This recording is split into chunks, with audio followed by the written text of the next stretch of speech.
अस्सलामुअलैकुम नाज़रीन, volume 160 part 2 में खुशामदीद। काई कबीले में सरदार कुंदुज उरहान और बाला हतून से कहते हैं, उस्मान साहब, आपको हमें हमारे खून के आखिरी कतरे तक लड़ने देना चाहिए था। तो बाला हतून कहती हैं, उन्होंने एक बहुत बड़ा खेल तरतीब दिया है कुंदुज साहब, उन्होंने काफिरों के साथ इत्तेहाद किया है। जवाबन सरदार कुंदुज कहते हैं, जी हाँ, अब हमारे लिए उनका खून बहाना भी हलाल हो गया है। हमें उस दरमियान और जानदार कबीले वालों को मैदान में शिकस्त देनी चाहिए थी। उरहान कहता है, कुंदुज साहब, हम यकीनन जंग से पीछे नहीं हटेंगे, हम उनसे हर चीज दुगनी वसूल करेंगे। जहाँ तक मैं अपने बाबा को जानता हूँ वो भी ऐसा ही सोचते होंगे। ये सुनकर सरदार कुंदुज कहते हैं, तुम्हारे बाबा ने उन बदमाशों के दस्ते को जाने दिया। यहाँ हमारा हाल देखें, क्या कई वालों के लिए मैदान जंग से भागना मुनासिब है? खेमे में दाखिल होने वाला अलाउद्दीन कहता है, बिल्कुल मुनासिब नहीं है कुंदुज साहब, बिल्कुल मुनासिब नहीं है। हम कभी किसी भी जंग से नहीं भागे, लेकिन हमने हमेशा अपने भाइयों का खून बहाने से गुरेज किया। यही वजह है कि मेरे बाबा। तो कुंदुज साहब उसकी बात करते हुए कहते हैं, अलाउद्दीन साहब, जिन भाइयों का आपने खून बहाने से गुरेज किया वो काफिरों के साथ इत्तेहाद कर चुके हैं, या फिर आप हिचकिचा रहे हैं क्योंकि दरमियान के सरदार आपके ससुर हैं? तो अलाउद्दीन गुस्से से कहता है, कुंदुज साहब, मैं कभी किसी पर एहसान नहीं करता,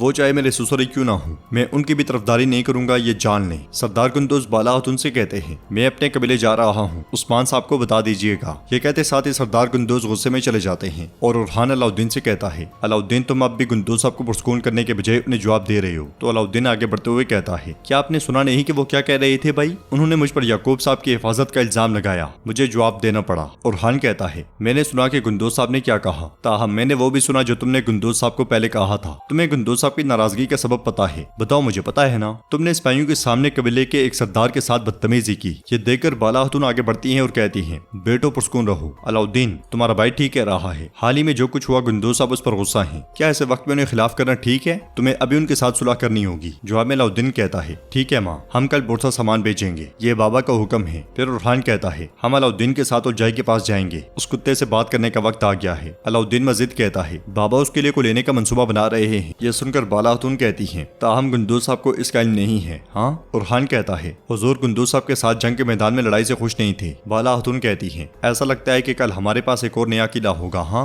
इस पर वो दोनों खुश होते हुए इंशाअल्लाह इंशाअल्लाह कहते हैं। नाज़रीन, इसके बाद हम देखते हैं कि मेगाजा में इब्राहिम साहब के सिपाही तीर चलाने वाले बजंतीनी सिपाही को लेकर आते हैं। उस्मान साहब की मौजूदगी में उलझाई उसे दबोच लेता है और खंजर उसके गले पर रखते हुए कहता है, तुम गलत महल में गलती कर रहे हो। उलझाई के खंजर पकड़ने के अंदाज को देखकर उस्मान साहब उस लम्हे को याद करते हैं जब जंगल में यूनुस एमरे ने उस्मान साहब से कहा था, हम जानते हैं कि अहमद की लाश लाने वाले सिपाहियों ने क्या कहा। कातिल ने दाएं हाथ से खंजर का इस्तेमाल किया, उसने बाएं हाथ से उसका गला पकड़ा और दाएं हाथ से खंजर इस्तेमाल किया। कातिल फिर अपना गुस्सा दिखाएगा उस्मान साहब। इस मंजर में उलझाई ने सिपाही को वैसे ही पकड़ा होता है और खंजर भी उसी अंदाज से थामता है। फिर हम देखते हैं कि सरदार इब्राहिम सिपाही पर चिल्लाते हुए कहता है, ये क्या सूरत हाल है? उस्मान साहब इस महल में हमारे मेहमान हैं, तो गाय तुमने ये कैसे होने दिया? तो उस्मान साहब कहते हैं, ये वो हुक्म था जिसकी मैं बात कर रहा था इब्राहिम साहब, आप हुक्मरानी की बात कर रहे हैं लेकिन वो आपको ललकार रहे हैं। यह सुनकर सरदार याकूब महमद से कहता है, महमद, इस कुत्ते को ना मारना। हमारी सरजमीन में उस्मान साहब को मारने की कोशिश करने के पीछे इसका मकसद क्या था? मैं ये सब बातें इसके मुंह से जानना चाहूंगा।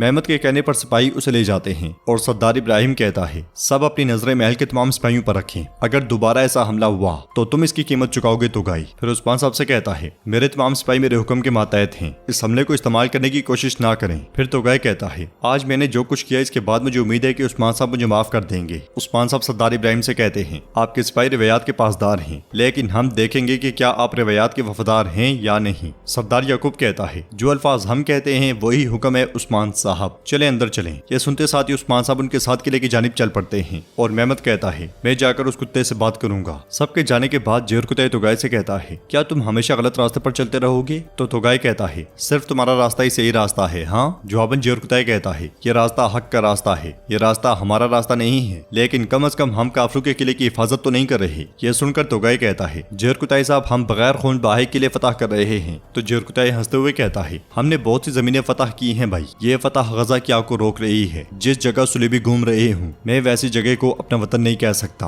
अब अपने जमीर की सुनो और हकीकत जानो, वरना ये चीज तुम्हें सबसे ज्यादा तकलीफ देगी। ये कहते साथ ही जेर कुत्ते आगे बढ़ जाता है। नाज़रीन, इसके बाद हम देखते हैं कि काई कबीले में खवातीन जहेज का सामान देख रही होती हैं। अलजन कपड़े देखते हुए कहती है, बाला को देखो, वो पहले ही जहेज तैयार कर चुकी है। इसलिए मैं बाला हतून गोंजा के साथ खेमे में दाखिल होती हैं। फातिमा कहती है, इससे पहले कि मैं मेरा भाई अपनी मोहब्बत का इकरार करता। मेरी माँ ने जहेज की तैयारी शुरू कर दी थी। जवाबन बाला खातून कहती है, तब वो कहता था कि मुझे मोहब्बत नहीं हुई, लेकिन अब हम इनका जहेज तैयार कर चुके हैं। जहेज को देखते हुए गोंजा कहती है, बाला खातून इसकी जरूरत नहीं थी। तो बाला खातून उसे प्यार करते हुए कहती है, क्यों मेरी बेटी, ये भी मेरे बच्चों के लिए काफी नहीं है। फिर बाला खातून के इशारा करते साथ ही सब खवातीन चली जाती हैं और बाला खातून गोंजा के साथ बैठते हुए कहती हैं, तुमने इस मोहब्बत के लिए बड़ी कुर्बानियां दी हैं। तुम्हारे दिल में जो आग है वो हर रोज तेज होती जा रही है। मैं उसे देख सकती हूँ। गोंजा पूछती है, क्या मैं इस आग को बुझा नहीं सकती? मैं अपनी माँ और भाई की आदी थी, लेकिन मेरे बाबा, मैंने हर चीज से भागकर उनके पास पनाह ली थी। अब मैं एक परिंदे की तरह खुद को महसूस करती हूँ जो अपने घोंसले से गिर गया हो। ये कहते साथ ही गोंजा रोने लग जाती है। तो बाला खातून उससे प्यार करते हुए कहती है, मैं जानती हूँ मेरी बेटी, मैं जानती हूँ, लेकिन वो परिंदा अपने घोंसले से नहीं गिरा। उसने नया घोंसला बनाने के लिए अपना घोंसला छोड़ दिया है। अब वो अपना घोंसला खुद बनाएगा, वो पहले से ज्यादा मजबूत होगा। जबकि तुम अपनी नई जिंदगी शुरू कर रही हो। तुम अकेली नहीं हो, मैं हमेशा तुम्हारे साथ होंगी बेटी। गोंजा कहती है,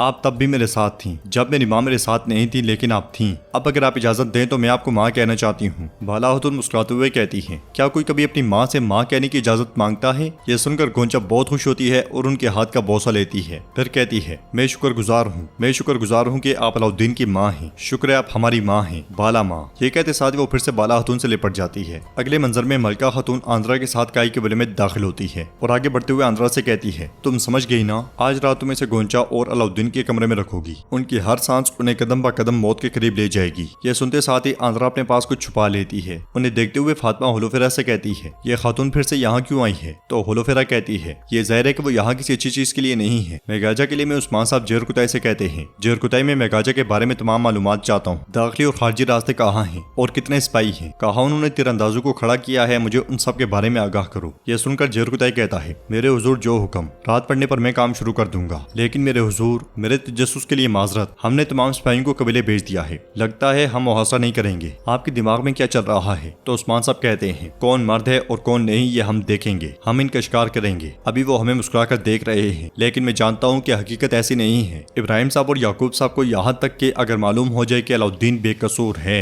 वो फिर भी सुकून से नहीं बैठेंगे। जेरकुताई कहता है, उन्हें गुस्से ने अंधा कर दिया है, एक अपने बेटे की मौत की वजह से और दूसरा अपनी बेटी को अगवा करने की वजह से। यह सुनकर उस्मान साहब कहते हैं, हकीकत उनके मुंह पर तमांचा मारेगी। मेगाजा अल्लाह के हुक्म से हमारी सरजमीन बनेगा। यह सुनते साथ ही जेरकुताई अपने साथियों के साथ चला जाता है। उधर जंगल से बुरहान और कोनूर आगे बढ़ रहे होते हैं कि इसी लम्हे रुहान और अलाउद्दीन उनके सामने आ जाते हैं। घोड़ों से उतरने के बाद वो चारों पुरजोश अंदाज में मिलते हैं और सबकी खैरियत दरियाफ्त करते हैं। फिर कोनूर कहता है, इब्राहिम साहब और याकूब साहब ने हम पर इतना भरोसा नहीं किया कि हम उनके करीब रह सकें। मुझे जब उनके मेगाजा इक़दाम के बारे में पता चला तो काफी देर हो चुकी थी। बुरहान कहता है, लेकिन वो इस गद्दारी का खमियाजा भुगतेंगे। सबसे पहले अपने शकूक और शुबात को दूर करेंगे। अलाउद्दीन कहता है, उनके शकूक दूर हो जाएंगे और वो आप पर भरोसा करने लगेंगे। फिर रुहान कहता है, जब हम जय को पकड़ लेंगे तो वो मुसीबत में पड़ जाएंगे और आप पर जरूर भरोसा करेंगे। वो आपके साथ मिलकर सब कुछ करना चाहेंगे। तो नाज़रीन, इसके साथ ही वॉल्यूम 160 का पार्ट 2 इख्तिताम पजीर होता है। अगर आपको ये वीडियो पसंद आए तो प्लीज वीडियो को लाइक करें, चैनल को सब्सक्राइब करें और बेल आइकन पर लाजमी से क्लिक कर दें। इंशाल्लाह मिलते हैं नेक्स्ट वीडियो में। तब तक के लिए रखें अपना और अपनों का बहुत ज्यादा ख्याल। अल्लाह निगहबान।